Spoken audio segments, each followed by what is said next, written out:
माणिक साहा ने एक बार फिर से त्रिपुरा के मुख्यमंत्री पद की शपथ ली। उनके साथ 8 और मंत्रियों ने पद और गोपनीयता की शपथ ली। राज्यपाल सत्यदेव नारायण आर्य ने डॉक्टर साहा को आज पद और गोपनीयता की शपथ दिलाई। इस समारोह में प्रधानमंत्री नरेंद्र मोदी भी शामिल हुए और प्रधानमंत्री के अलावा बीजेपी अध्यक्ष जेपी नड्डा, गृह मंत्री अमित शाह और कई राज्यों के मुख्यमंत्री भी इस कार्यक्रम में मौजूद रहे। साहा के नई कैबिनेट में भाजपा के 8 और आईपीएफटी के सदस्य को शपथ दिलाई गई। त्रिपुरा में नई कैबिनेट के मंत्री हैं रतनलाल नाथ, प्राणजीत सिंघा रॉय, सांतना चकमा, सुशांत चौधरी, विकास देव वर्मा, सुधांशु दास, शुक्लाचरण नोआतिया। शपथ ग्रहण कार्यक्रम अगरतला के स्वामी विवेकानंद मैदान में आयोजित किया गया।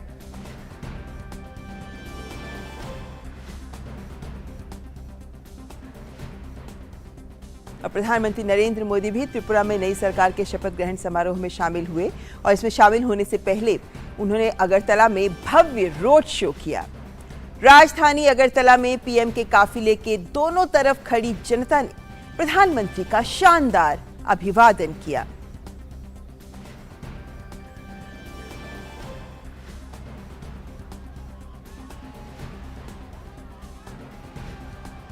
तो प्रधानमंत्री का भव्य रोड शो। इस वक्त हमारे साथ शैलेंद्र मिश्र जुड़ गए हैं। शैलेंद्र, अगर हम देखें तो त्रिपुरा में भारतीय जनता पार्टी जिस तरीके से सत्ता में आई है, माणिक साहा ने दूसरी बार मुख्यमंत्री पद की शपथ ली है।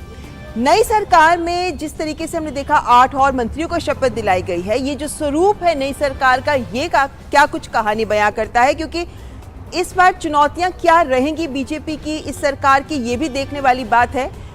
कांग्रेस और वाम दलों ने इस शपथ ग्रहण समारोह का बहिष्कार भी किया है।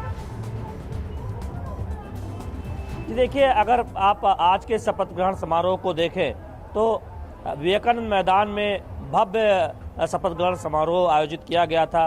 प्रधानमंत्री नरेंद्र मोदी, गृह मंत्री अमित शाह और बीजेपी के राष्ट्रीय अध्यक्ष जेपी नड्डा मौजूद थे। पूर्वोत्तर के राज्यों के कई मुख्यमंत्री मौजूद थे। निश्चित तौर पर काफ़ी भव्य समारोह था।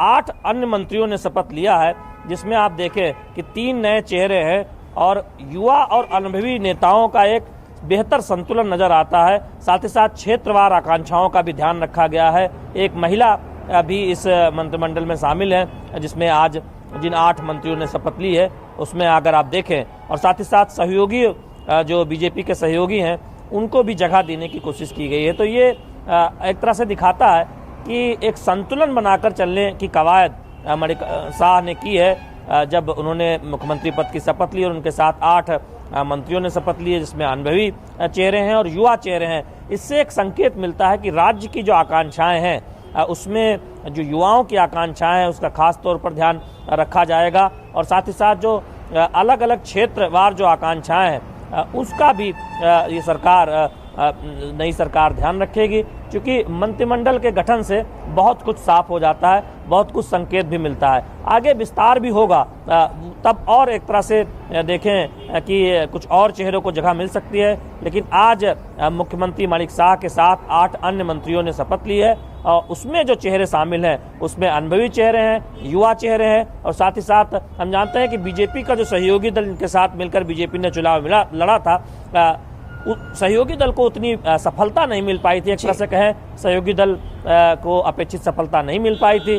बावजूद उसके सहयोगी दल को साथ लेकर चलने की कवायद है, ये बीजेपी की आगे की रणनीति दिखाती है। तो निश्चित तौर पर जो क्षेत्रीय आकांक्षाएं हैं उसे किस तरह से जगह दी जाए, कैसे युवाओं की आकांक्षाओं को पूरा किया जाए और 5 वर्षों में जो काम हुए हैं उसको और रफ्तार देकर कैसे आगे बढ़ाया जाए, केंद्र सरकार की योजनाओं को कैसे आगे बढ़ाया जाए, वो एक प्राथमिकता होगी। जहां तक चुनौतियों की बात है तो निश्चित तौर पर हमने देखा चुनाव के दौरान कुछ ऐसे मुद्दे उठे जिसमें क्षेत्रीय आकांक्षाओं की बात थी और हम जानते हैं कि एक नई पार्टी का गठन कर जिस तरह से वो पार्टी उभर कर सामने आई कुछ क्षेत्रीय मुद्दों की बात करके, तो निश्चित तौर पर जो नई सरकार है माणिक साहा की अगुवाई में उसे इस बात का ध्यान रखना होगा, इन चुनौतियों से निपटने के लिए आगे काम करना होगा। लेकिन ये जरूर है कि 5 साल सत्ता में रहने के बाद जिस तरह से शानदार वापसी हुई है एक ऐसे राज्य में बीजेपी की जो परंपरागत तौर पर देखें, अगर आप 5-6 साल पहले चले जाएं तो बीजेपी का कोई बहुत मजबूत गढ़ नहीं रहा करता था। तो निश्चित तौर पर बीजेपी के लिए आज का दिन बहुत ऐतिहासिक है, त्रिपुरा के लिए खास तौर पर,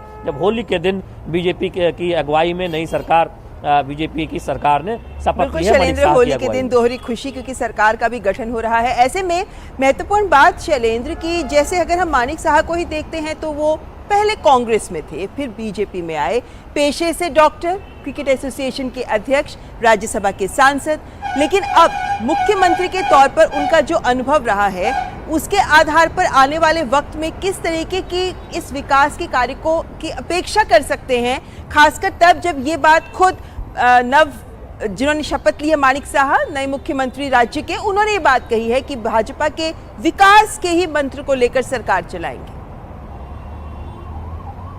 देखिए, उत्तर पूर्व के जो 8 राज्य हैं उस पर भारतीय जनता पार्टी का बहुत फोकस है। प्रधानमंत्री नरेंद्र मोदी की अगुवाई में हमने देखा है कि बहुत बड़ी बड़ी परियोजनाओं में उत्तर पूर्व में काम हुआ है।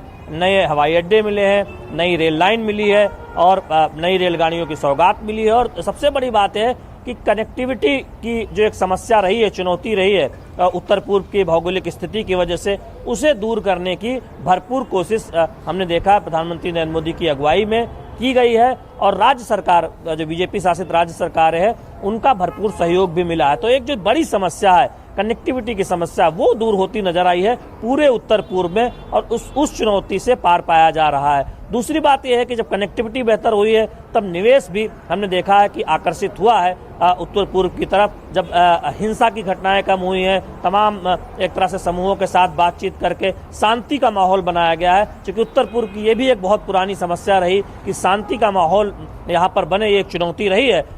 इसकी हमने देखा है कि बीते कुछ वर्षों में इसमें बहुत प्रगति हुई है, चाहे असम हो या फिर उत्तर पूर्व के बाकी राज्य हो या फिर आप त्रिपुरा की बात करें, तो निश्चित तौर पर उसमें उल्लेखनीय सफलता हासिल हुई है।